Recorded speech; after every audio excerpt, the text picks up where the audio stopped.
Bismillahirrahmanirrahim. Assalamu alaikum. The next pathway that we are going to study is glycogenolysis. Glycogenolysis means degradation of glycogen back to glucose. यानी glycogen की degradation हो जाएगी और वही glycogen जो है ये वापस कन्वर्ट हो जाएगा ग्लूकोज में। अब ये जो पाथवे है ये क्यों स्टार्ट होगा?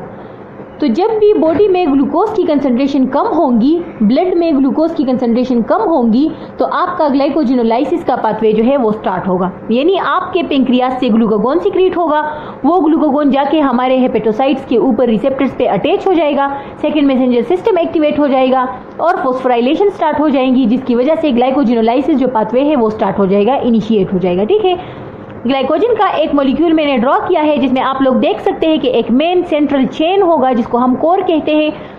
ये बहुत सारे ग्लूकोज मॉलिक्यूल्स एक दूसरे के साथ अटैच हुए हैं, इसने एक मेन सेंट्रल चेन या फिर कोर बनाया हुआ है। ठीक है, अच्छा, इस मेन सेंट्रल चेन के साथ बहुत सारे ब्रांचेस भी अटैच है। जाहिर है ग्लाइकोजन का मॉलिक्यूल जो है वो ब्रांच है, तो इसमें मैंने सिर्फ आपको एक सिंगल ब्रांच ही मैंने आपको बना के दिया है। ठीक है, तो आप लोग देख सकते हैं कि जो मेन चेन है और जो ब्रांच है, इसके जो ग्लूकोज मॉलिक्यूल्स है वो एक दूसरे के साथ अल्फा 1,4 ग्लाइकोसिडिक बॉन्ड के थ्रू अटैच है। लेकिन ये जो ब्रांच है ये मेन चेन के साथ अल्फा 1,6 ग्लाइकोसिडिक बॉन्ड के साथ अटैच है। ठीक है, ये आप लोगों को पता है, आप लोगों ने फर्स्ट सेमेस्टर में पढ़ा हुआ है।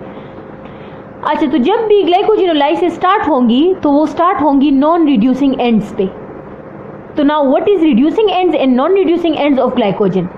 तो रिड्यूसिंग एंड हम किस चीज़ को कहते हैं? ग्लाइकोजन मॉलिक्यूल का रिड्यूसिंग एंड वो एंड है जिस ग्लूकोज के कार्बन नंबर 1 के साथ जो अल्डिहाइड या कीटोन फंक्शनल ग्रुप होगा वो फ्री होगा, तो उसको हम रिड्यूसिंग एंड कहते हैं। इट मीन्स के हर वो ग्लूकोज का मॉलिक्यूल जिसके कार्बन नंबर 1 ने बॉन्ड नहीं बनाया होगा उसको हम रिड्यूसिंग एंड कहते हैं। ठीक है, तो अगर आप लोग इसमें से देखें तो आपको सिर्फ और सिर्फ एक रिड्यूसिंग एंड मिलेगा, यानी ये वाला। ठीक है, क्योंकि इसमें जो कार्बन नंबर 1 है इसने किसी भी तरीके से किसी भी चीज़ के साथ बॉन्ड नहीं बनाया, जबकि बाकियों का अगर आप लोग देखें तो इसके कार्बन नंबर 1 ने बॉन्ड बनाए हैं। तो इसलिए सिर्फ और सिर्फ एक ही रिड्यूसिंग एंड है and that is this one. Main core का जो फर्स्ट नंबर ग्लूकोज है ये वाला एंड जो है ये रिड्यूसिंग एंड है।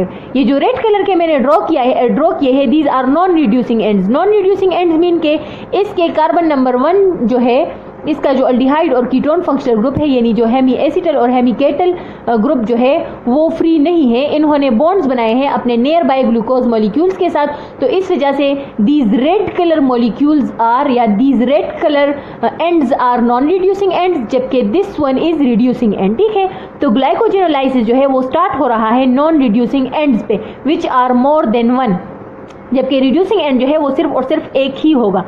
तो ये किस तरह स्टार्ट होता है? सेल के अंदर एक एंजाइम मौजूद होता है and that is glycogen phosphorylase.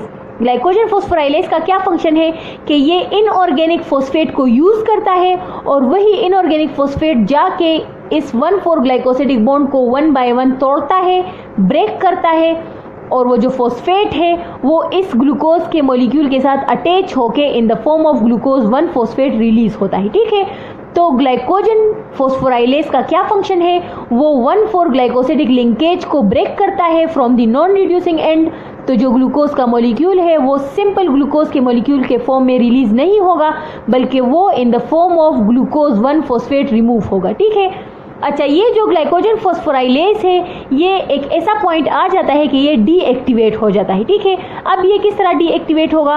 एक ऐसा पॉइंट आ जाता है कि जब इस ब्रांच पॉइंट में सिर्फ और सिर्फ 4 ग्लूकोज के मॉलिक्यूल्स रह जाते हैं। तो जब 4 ग्लूकोज के मॉलिक्यूल्स रह जाते हैं ब्रांच में तो ये ग्लाइकोजन फॉस्फोराइलेज जो है ये इनहिबिट हो जाता है, ये स्टॉप हो जाता है। ठीक है, तो इट मीन्स के कोर से भी 1 बाय 1 जो है ग्लूकोज का मॉलिक्यूल रिमूव होता जाएगा, ब्रांच से भी 1 बाय 1 ग्लूकोज का मॉलिक्यूल जो है वो रिमूव होता जाएगा इन the form of glucose 1 phosphate.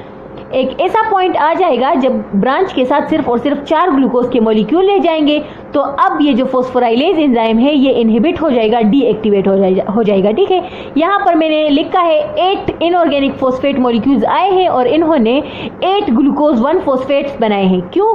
क्योंकि अगर आप लोग यहाँ पर देखें तो 1 2 3 4 5 6 7 8 8 ग्लूकोज के मॉलिक्यूल जो है वो रिमूव हुए हैं इन the form of glucose 1 phosphate. ये फॉस्फेट जो है ये इनऑर्गेनिक फॉस्फेट या फ्री फॉस्फेट जो है आके अटैच हुए हैं इसके साथ, ठीक है। तो 8 ग्लूकोज 1 फॉस्फेट जो है वो रिमूव हुए हैं। अच्छा, अब वो मॉलिक्यूल, वो ग्लाइकोजन का मॉलिक्यूल जिसमें पूरा का पूरा ब्रांच जो है या पूरा का पूरा ग्लाइकोजन मॉलिक्यूल जब अपने ब्रांच पॉइंट तक डिग्रेड हो जाता है, यानी यहाँ तक डिग्रेड हो जाता है, तो इसको हम लिमिट डेक्स्ट्रीन कहते हैं, ठीक है। लिमिट डेक्स्ट्रीन किस चीज़ को कहते हैं? जब ग्लाइकोजन का मॉलिक्यूल जो है इससे ग्लूकोज रिमूव होते जाते हैं और एक ऐसा पॉइंट आ जाता है कि सिर्फ और सिर्फ ब्रांच वाला बॉन्ड रह गया है, यानी उसके साथ सिर्फ और सिर्फ एक ग्लूकोज का मॉलिक्यूल रह गया है, तो अब इसको हम कहते हैं लिमिट डेक्स्ट्रीन, ठीक है। लेकिन लिमिट डेक्स्ट्रीन से पहले एक और मॉलिक्यूल रहता है, and that molecule is when a glycogen molecule has its branch containing 4 glucose molecules, ठीक है। तो ग्लाइकोजन का एक मॉलिक्यूल है जिसमें हमारे ब्रांच के साथ सिर्फ और सिर्फ 4 ग्लूकोज के मॉलिक्यूल्स है, तो ये मॉलिक्यूल हमारे पास रह गया है। इस टाइम में जो फॉस्फोराइलेज एंजाइम है वो इनहिबिट हो गया है। अब एक और एंजाइम आ जाता है, and that is transferase enzyme. अच्छा, ये जो ट्रांसफेरेज आप लोग देख रहे हैं ये असल में डिब्रांचिंग एंजाइम है, ठीक है। Debranching enzyme which is also known as alpha 1,6 glucosidase enzyme. तो जो डिब्रांचिंग एंजाइम है इसके दो फंक्शन हैं, एक तो ये ट्रांसफेरेज का भी फंक्शन कर सकता है और दूसरा ये हाइड्रोलिसिस का फंक्शन भी कर सकता है, ठीक है। यानी बॉन्ड की ब्रेकिंग और एज वेल एज ये ट्रांसफर करता है ग्लूकोज के मॉलिक्यूल्स को एक जगह से दूसरी जगह तक, ठीक है। तो ये जो डिब्रांचिंग एंजाइम है ये इस कंडीशन में as a transferase enzyme act करता है। यहाँ पर असल में डिब्रांचिंग एंजाइम ही यूज हुआ है, लेकिन यहाँ पर इसकी जो फंक्शन है वो एज अ ट्रांसफेरेज एंजाइम है, ठीक है। तो ये ट्रांसफेरेज एंजाइम क्या करता है, ये ब्रांच में जो 4 ग्लूकोज के मॉलिक्यूल्स है इससे 3 ग्लूकोज के मॉलिक्यूल्स को रिमूव करता है और इसको ट्रांसफर करता है to the nearby non reducing end of the core molecule. Core molecule जो है, जो चेन है, इसके साथ ये जो 3 ग्लूकोज के मॉलिक्यूल्स है इसको अटैच कर लेता है। तो यहाँ पर इसने एज अ ट्रांसफेरेज काम कर लिया है, ठीक है। अच्छा, अब आप लोग सोच रहे होंगे कि इसने चारों के चारों ग्लूकोज के मॉलिक्यूल्स को क्यों डिटैच नहीं किया, क्यों ट्रांसफर नहीं किया? क्यों?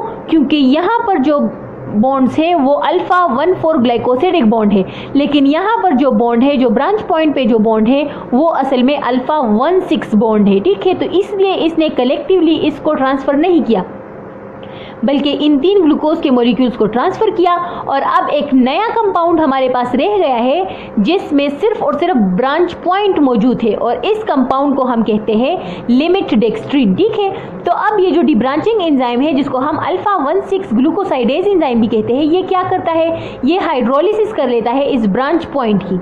क्या करता है कि वाटर की एडिशन हो जाती है और जब वाटर की एडिशन हो जाती है तो ये जो 1,6 ग्लाइकोसिडिक बॉन्ड है ये ब्रेक हो जाता है और ये ग्लूकोज का molecule in the form of simple glucose molecule जो है वो रिमूव हो जाता है, ठीक है।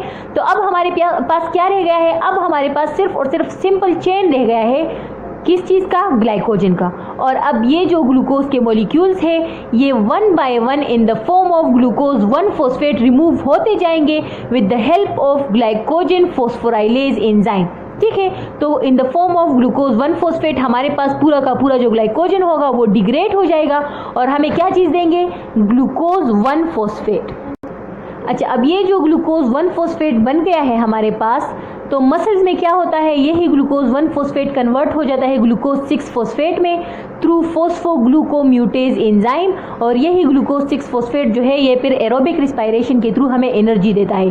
क्यों? क्योंकि इस टाइम हमें एनर्जी की ज़रूरत है, इस टाइम बॉडी में ग्लूकोज की कंसंट्रेशन कम है और स्केलेटल मसल्स को एनर्जी की ज़रूरत है। तो इसलिए जैसे ही ग्लाइकोजिनोलाइसिस होती है तो ग्लूकोज 1 फॉस्फेट जो है वो मसल्स में डायरेक्टली कन्वर्ट हो जाता है ग्लूकोज 6 फॉस्फेट में और यही ग्लूकोज 6 फॉस्फेट जो है वो इंटर हो जाता है ग्लाइकोलिसिस में, ठीक है, और वो हमें एनर्जी देता है। जबकि लिवर में जो ग्लूकोज 1 फॉस्फेट है this is actually not the end product of glycogenolysis in the liver. Glucose 1 phosphate is converted to glucose 6 phosphate through phosphoglucomutase enzyme and this glucose 6 phosphate is converted to glucose, ठीक है। तो liver में जो glycogenolysis है इसका and product जो है वो ग्लूकोज है, ठीक है, क्योंकि वहाँ पर इसके एंजाइम्स मौजूद है। तो जो ग्लूकोज 1 फॉस्फेट है ये कन्वर्ट हो जाता है ग्लूकोज 6 फॉस्फेट में थ्रू म्यूटेज एंजाइम, और फिर ये जो ग्लूकोज 6 फॉस्फेट है ये कन्वर्ट हो जाता है ग्लूकोज में थ्रू फॉस्फेटेज एंजाइम, ठीक है। और यही ग्लूकोज जो है ये फिर ब्लड में रिलीज हो जाता है लीवर से, और ब्लड के थ्रू ये चला जाता है हमारे ब्रेन में, हमारे किडनी में, यानी हर उस जगह पर जहाँ पर ग्लूकोज की कंसंट्रेशन कम होगी और जहाँ पर ग्लूकोज की ज़रूरत होगी, ठीक है। तो इट मीन्स के जो मसल्स में जो ग्लाइकोजिनोलाइसिस हो रहा है उसका एंड प्रोडक्ट ग्लूकोज 1 फॉस्फेट होगा, जबकि लिवर में जो ग्लाइकोजिनोलाइसिस हो रहा है उसका एंड प्रोडक्ट जो है वो सिंपल ग्लूकोज होगा।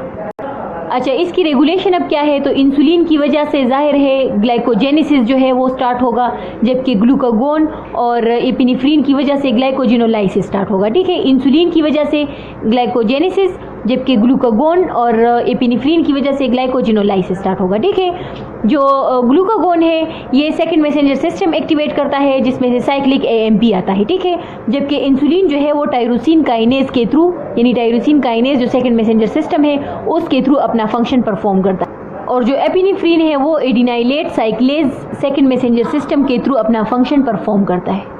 अच्छा, तो इस वीडियो में ग्लाइकोजन मेटाबॉलिज्म का जो टॉपिक है वो ख़त्म हो गया है। पिछले वीडियो में हमने ग्लाइकोजेनेसिस पढ़ा था, इस वीडियो में हमने ग्लाइकोजिनोलाइसिस पढ़ा है।